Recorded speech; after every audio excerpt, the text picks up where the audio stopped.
आइए हीरावती जी, आइए। हम आपसे ही बात करना चाह रहे थे। कहिए।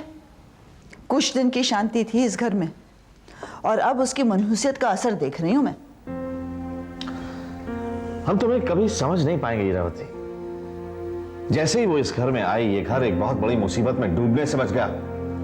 सब उससे बेहद खुश हैं और तुम हो कि आप रहने दीजिए। मैं जानती हूं कि उस लड़की ने आप पे जादू कर डाला है और इलाहाबाद में तो उसने खूब फुर्सत से आपका दिमाग भरा होगा।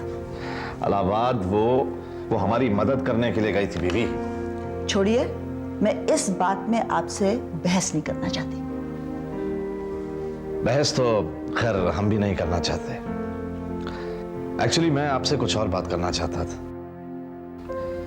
बीवी, आपको नहीं लगता कि हम प्रतीक के साथ नाइंसाफी करते आए हैं? मैं प्रतीक की मां हूं, मैं उसके साथ नाइंसाफी कर ही नहीं सकती।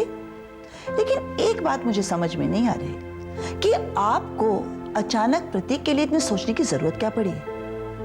बीवी, अगर आज भी आपकी समझ में ये नहीं आ रहा है तो मेरे ख्याल से कभी भी नहीं आएगा। एनीवे, अब तक तो सब यही कहते आए हैं कि प्रतीक काबिल नहीं है, लापरवाह है। लेकिन आज तो उसने अपनी काबिलियत का सबूत दे दिया। बस हम लोग उसको इनकरेज नहीं कर रहे हैं।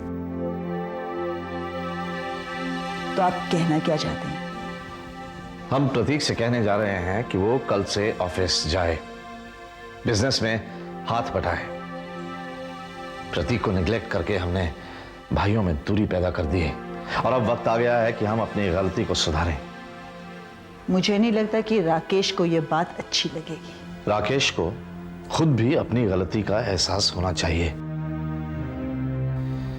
और वैसे भी ये सब आप ही की शय का नतीजा है।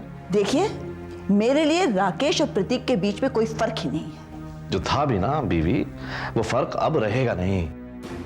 क्योंकि ना सिर्फ राकेश को अपने किए पर पछतावा होगा, बल्कि उसे प्रतीक से माफी भी मांगनी होगी।